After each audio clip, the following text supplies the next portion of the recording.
Chapter 27 The Hero Speaks. War in Europe.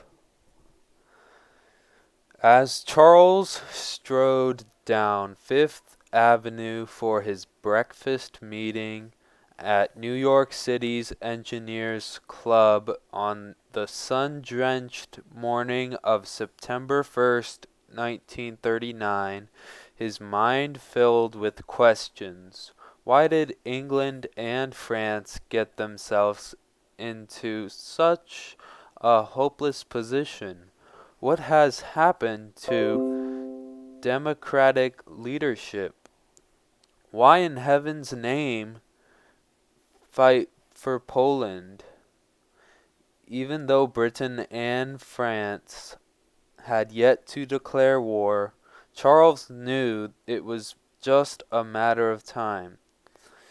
There would be no more appeasing Hitler, as they had in World War I. Britain and France were once again forming a military alliance. The war in Europe had unofficially begun. The first to arrive at the club, Charles went into the dining room and chose a table by the window. Somebody blundered. He thought about the invasion of Poland, and in the next instant, this war will change our lives. But war was here, so one had to be practical and face it. He pulled out paper and pen. What action should he take? He'd just jot down a few ideas before his breakfast companions arrived. Anne spent that day imagining what war meant for the people she knew in Europe. I saw them tortured, torn, dead, cut off before their time, before their work. Their dreams are finished, wasted, spilled for nothing. When Charles walked through the front door that evening, she was sobbing. "Anne, what is it?" he asked. "What is the matter?" "The war," she answered. "Just the war." She cried some more, and for once, instead of being stern about her tears, he was kind.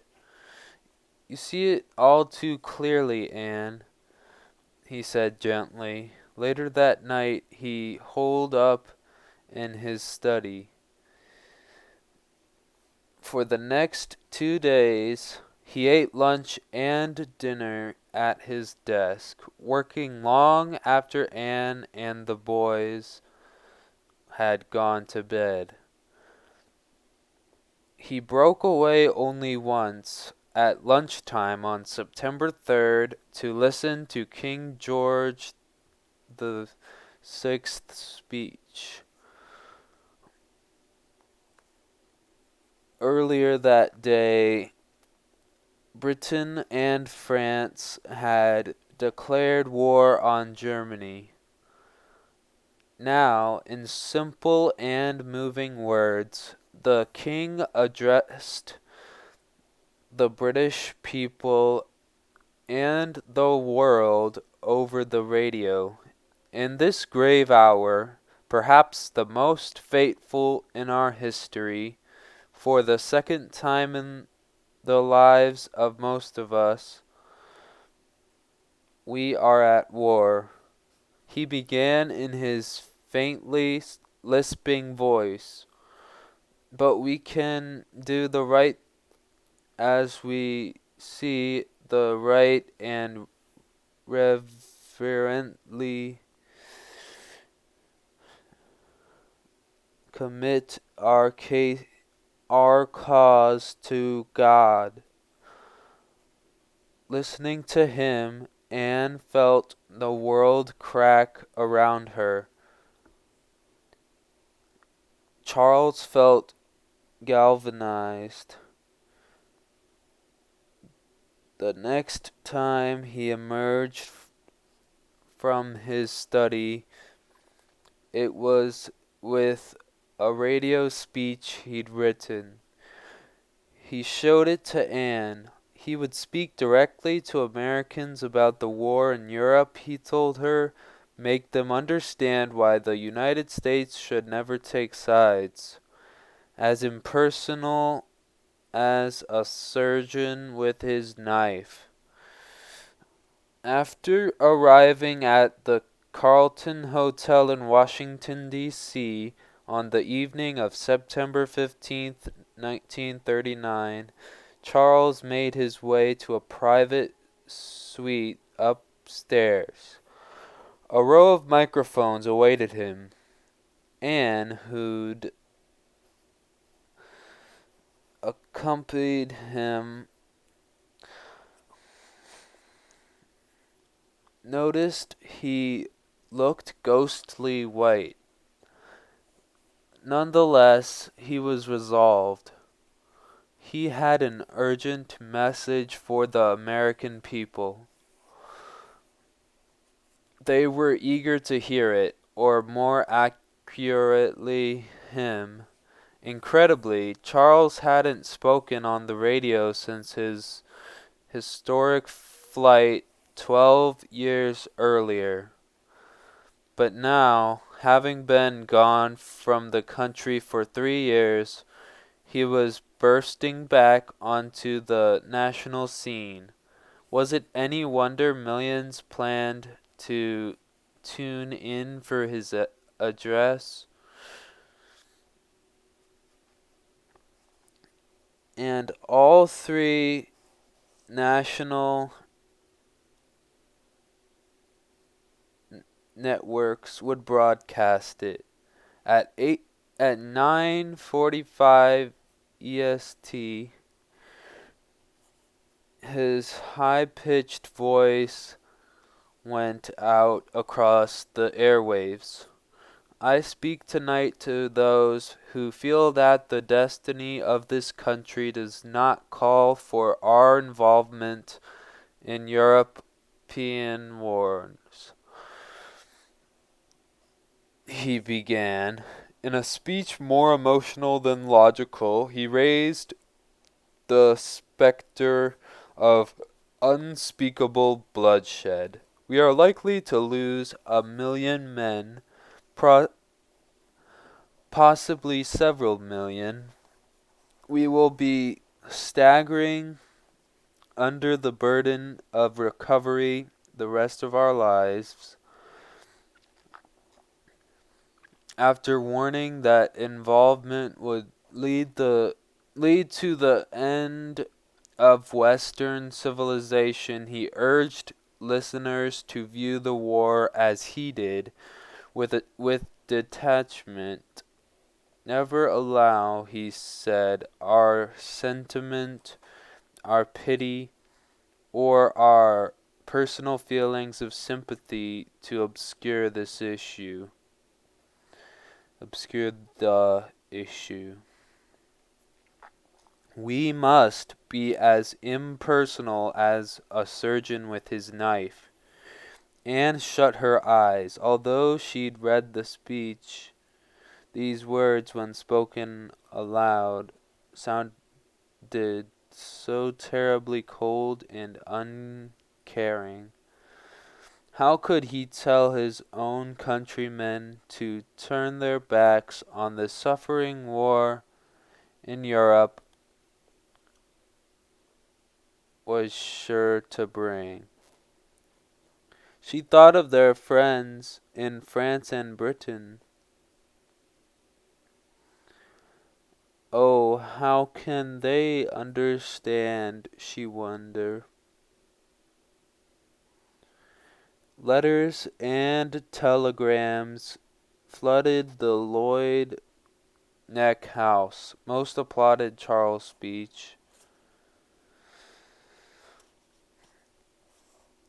claiming he'd answered a real need, a clear call in the confusion. Few criticized him. This was due to his celebrity.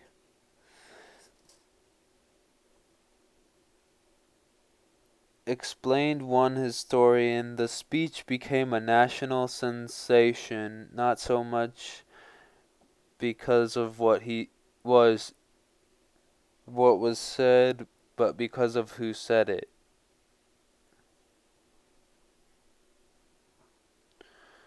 In just hours, Charles Lindbergh, a man with practically no knowledge or experience in foreign affairs, had become one of the most controversial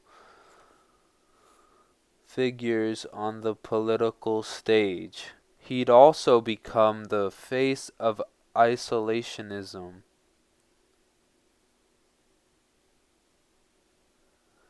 A month later, Charles returned to the airwaves.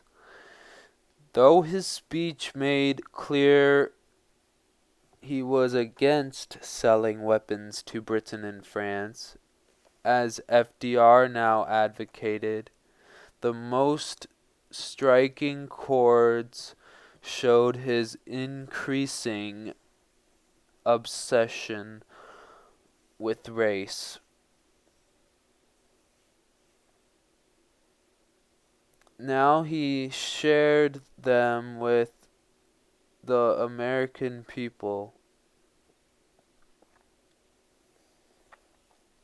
Our bond with Europe is a bond of race and not of political ideology. It is the European race we must preserve. Political progress will follow. Racial strength is vital. Politics a luxury. If the white race is ever threatened, it may then be time for us to take our part in its protection, to fight side by side with the English, French, and Germans, but not with one against the other for our mutual destruction. It was as if Charles saw the war in Europe as nothing more than an unfortunate squabble between members of the white race. This time, public reaction was swift and critical. In Washington, D.C., one senator after another lined up to denounce Charles' speech. The press called him a somber cretin,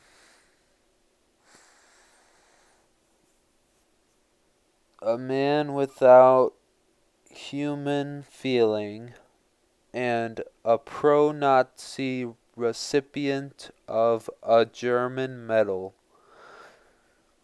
And across the Atlantic, his old friend Harold Nicholson scathingly wrote, Charles Lindbergh is and always will be not merely a schoolboy hero, but also a schoolboy.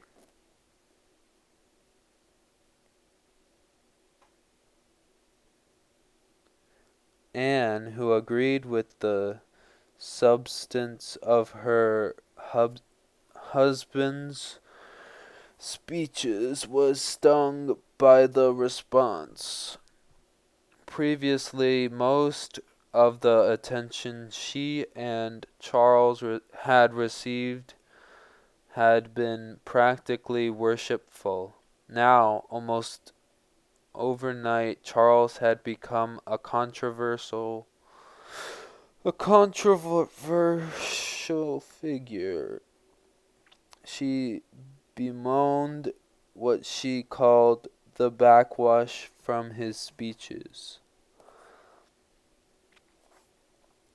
Bitter criticism, she wrote in her diary, personal attacks. He has received 2 threatening letters. He is a Nazi. He will be punished. Our 2 children will be taken. I feel angry and bitter and trapped again. Where can we live? Where can we go? Charles is criminally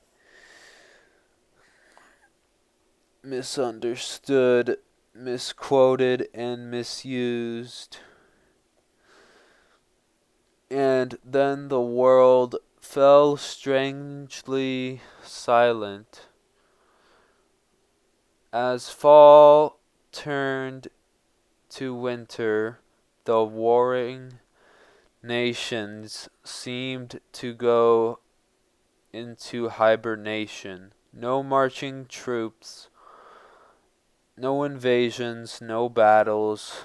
The phony war, Americans called it. But Charles knew what this truly was, the calm before the storm. The guns of May. Charles and Anne heard the news on the radio. German troops, tanks, and planes were thundering across Belgium, Holland, and Luxembourg, with France within their sights. It was May 10th, 1940. The Germans are meeting with amazing success, said Charles admiringly. It is a victory for air power and a turning point in military history. On that same day, Winston Churchill became Britain's Prime Minister after Chamberlain lost a confidence vote in the House of Commons. This vote, which meant members no longer supported him as their leader, quickly led to Chamberlain's resignation. 3 days later, in a speech before the House of Commons, Churchill declared he had nothing to offer but blood, toil, tears, and sweat. But he promised the British people and the world that he would wage war by sea, land, and air with all our might and with all the strength that God can give us. In private he mourned to a friend, poor people, they trust me, and I can give them nothing but disaster for quite a long time. Belgium and the Netherlands quickly surrendered, and by May 18th, just 8 days after the invasion began, the Germans were a mere 40 miles from Paris. To Americans, Germany's Blitzkrieg or lightning war seemed unstoppable. They no longer felt immune to events in Europe, and the ocean they had once believed protected them no longer seemed inviolable.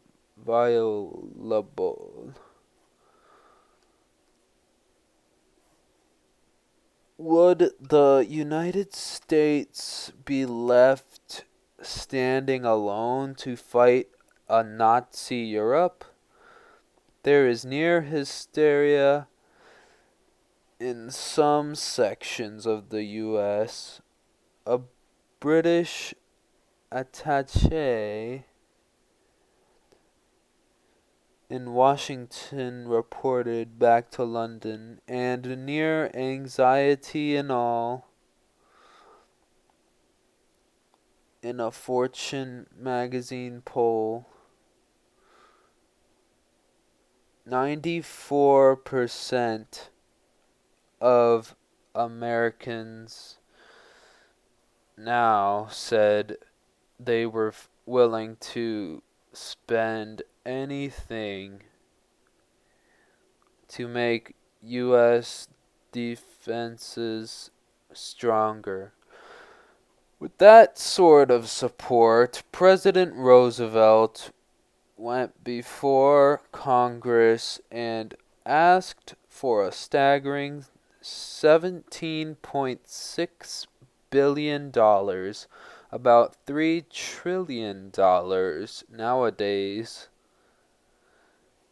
in new military spending, including a plan to build 50,000 new planes.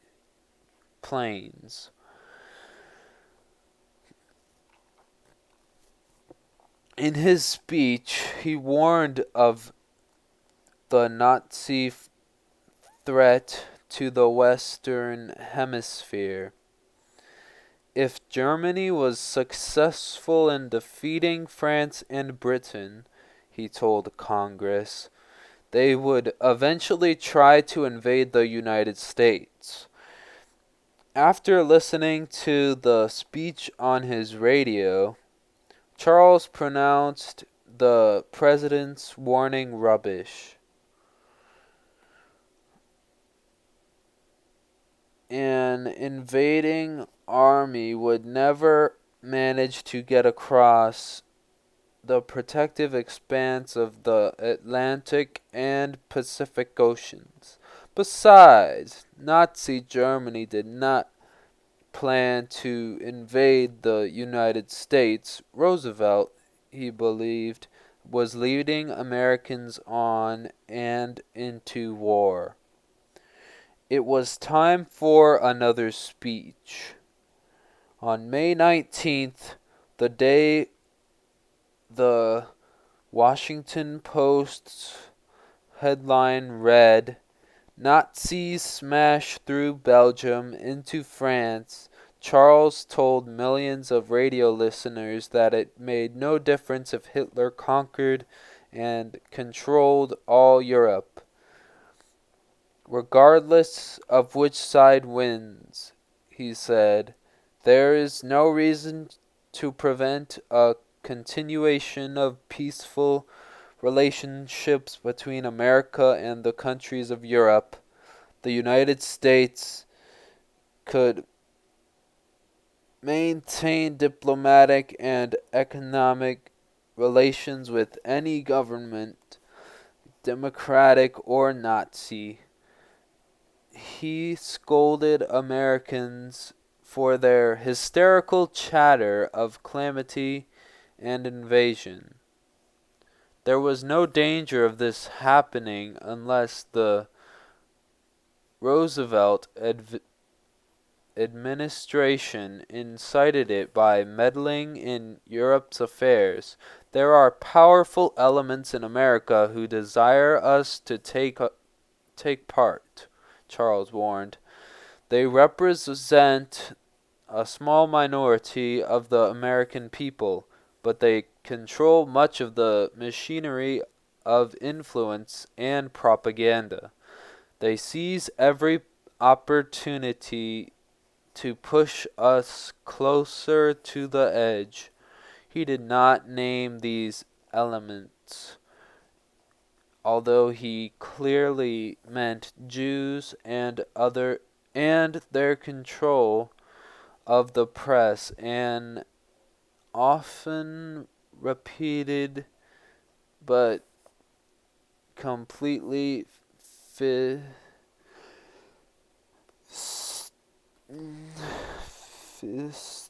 fictitious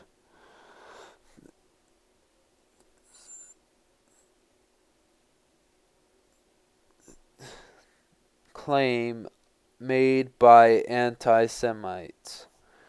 After his speech, many critics noted the similarity between Charles and his father. 20 years earlier, C. A. Lindbergh had hinted darkly at conspiracies and secret forces behind Americans' entrance into World War I. 2 days later, while lunching with his Secretary of the Treasury, Henry Morgenthau, President Roosevelt suddenly looked up from his egg salad and said, "I am absolutely convinced that Lindbergh is a Nazi. If I die tomorrow, I want you to know this."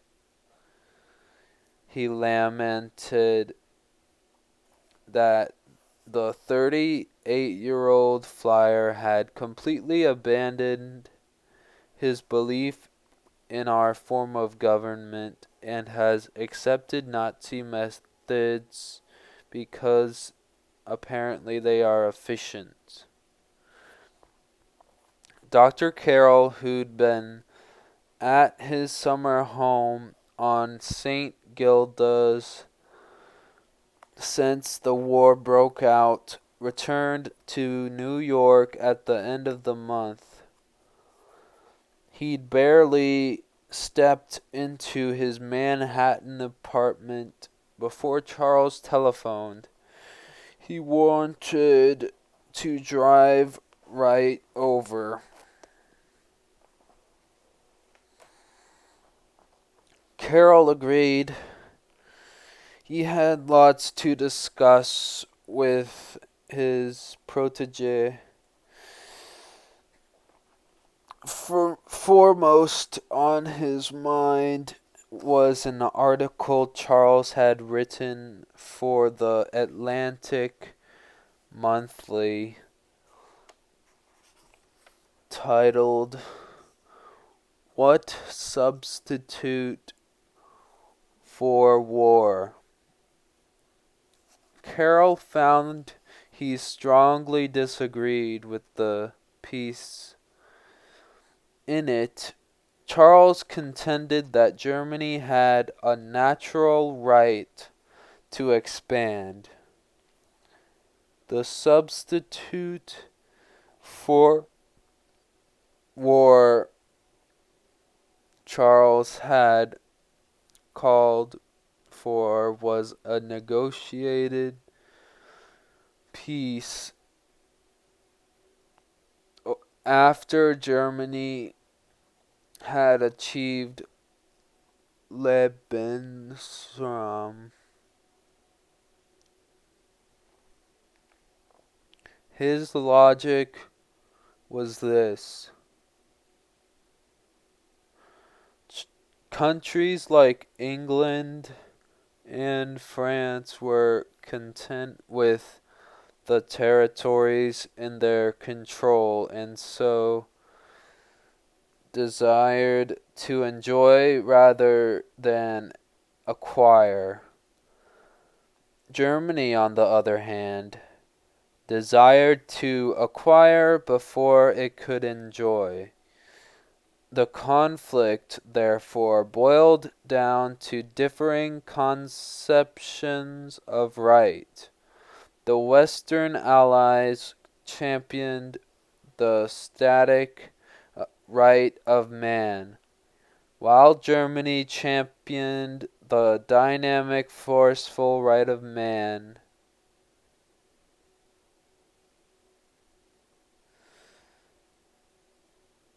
Simply put, Germany should be allowed to seize territory until it satisfied its hunger for expansion.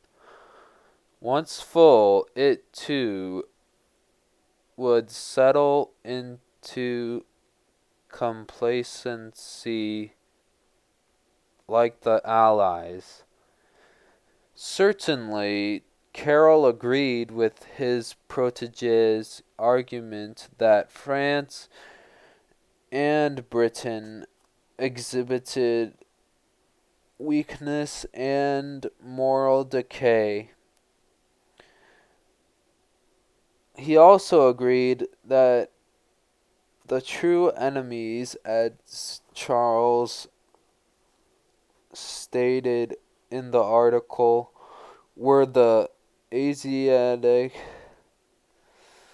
barbarians. But he could not accept the vision of Nazi Germany as the West's great protector. As soon as Charles arrived, the doctor began pacing and waving his arms, his voice growing louder and more excited. Lebensraum was a farce. Didn't Charles see that if the Nazis succeeded in their quest, there would be two very unequal classes in the world, Germans and everyone else? This would not be the saving of Western civilization, but its death. Charles wasn't convinced. Carroll is still able to discuss the war objectively and sees the causes clearly. He wrote that night in his journal, "On only one major point do I disagree with him. Carroll feels that if Germany wins, Western civilization will fall." It was the first test of their friendship. No favors for old friends. On June 14th, 1940, Paris fell to the Nazis. The next day, as panzers rolled past the Arc de Triomphe and the swastika fluttered from the Eiffel Tower, Dr. Carroll picked up his phone in Manhattan and placed a long-distance call to Charles, who was meeting with fellow isolationists in Washington, D.C. The scientist had a favor to ask. Charles came on the line. The two chatted pleasantly about work and Anne's health. The doctor was happy to hear her morning sickness had passed. The fourth little Lindbergh was due in October. Finally, Carroll got around to his request. In his next radio address, would Charles add a friendly reference to France? It would mean so much to the beleaguered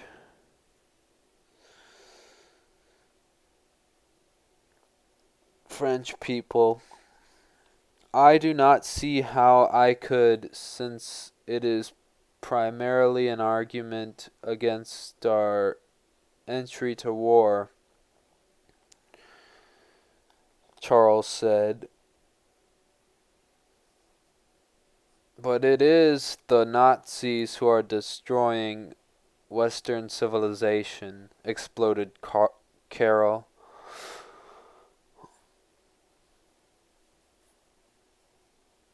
Charles replied that Carroll was being irrational. After hanging up, he took a taxi to the NBC studios. His listening audience was waiting. With lightning directness, he told them that England, now fighting alone, would inevitably fall. Nazi Germany was the strongest military nation in the world. Thus, the British struggle was futile. He urged Americans to stop the trend toward getting involved and again hinted at the minority who were trying to get the country into the war. He didn't include a single sympathetic word for the embattled French people. The French army fought on for 2 more days after Paris's fall, but finally and inevitably it surrendered. Charles went about with a feeling of finality after he'd heard the news. It was over for France. But at least the killing was over, too. And now the rebuilding could begin. The birth of a new Europe. Germany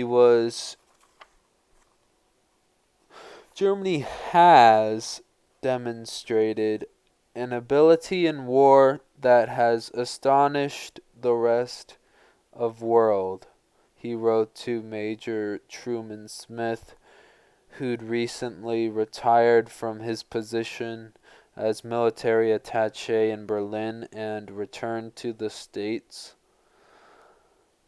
There will soon be an opportunity for her to show an even more amazing political leadership. Summer of 1940.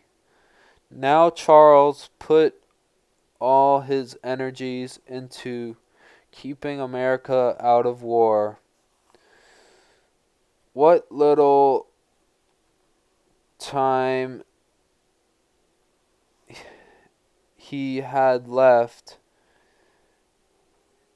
he devoted to teaching 3-year-old Land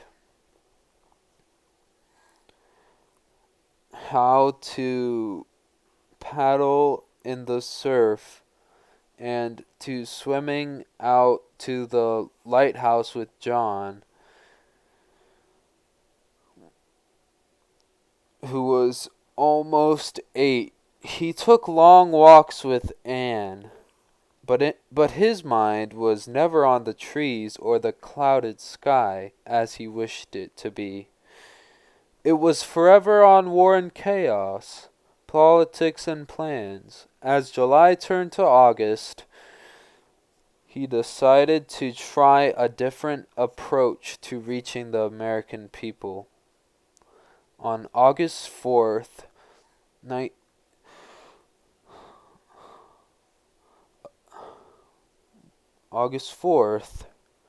a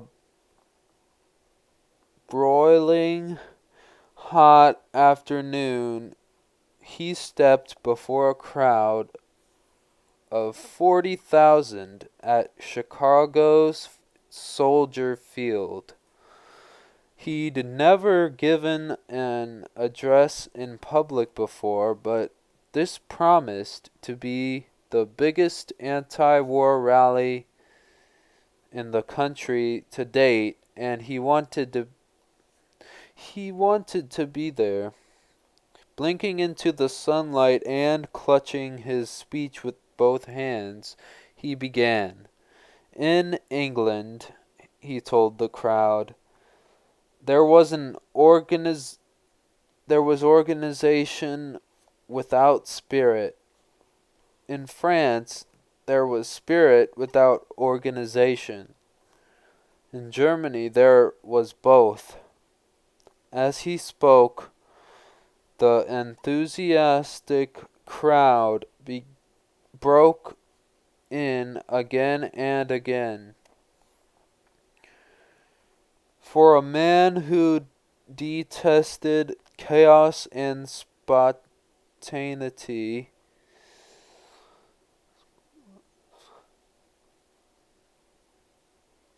he liked the clapping and cheering. The feeling of energy coming off the audience invigorated him.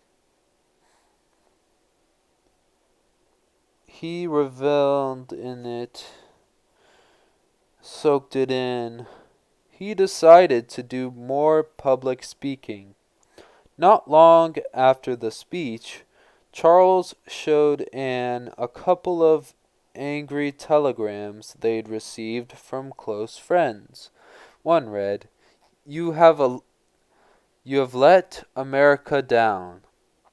Read another, "You stand for the atrocities of Hitler." In Washington, D.C., Charles' friend and cousin Jerry Land declared, "I just can't talk about him anymore. I think he has gotten into bad hands, and he's all wrong." Even Henry Breckinridge, who'd stood by Charles throughout the kidnapping ordeal, told newspaper reporters, "He who spreads the gospel of defeatism is an ally of Adolf Hitler." He never spoke to Charles again. The abandonment by their friends wounded Anne. She began to think that this was her contribution to the war, her sacrifice, the giving up of all contacts, associations, and friendships, or rather the them giving me up. But there was something else she felt she could contribute. For Charles, she could pose a moral argument for isolationism.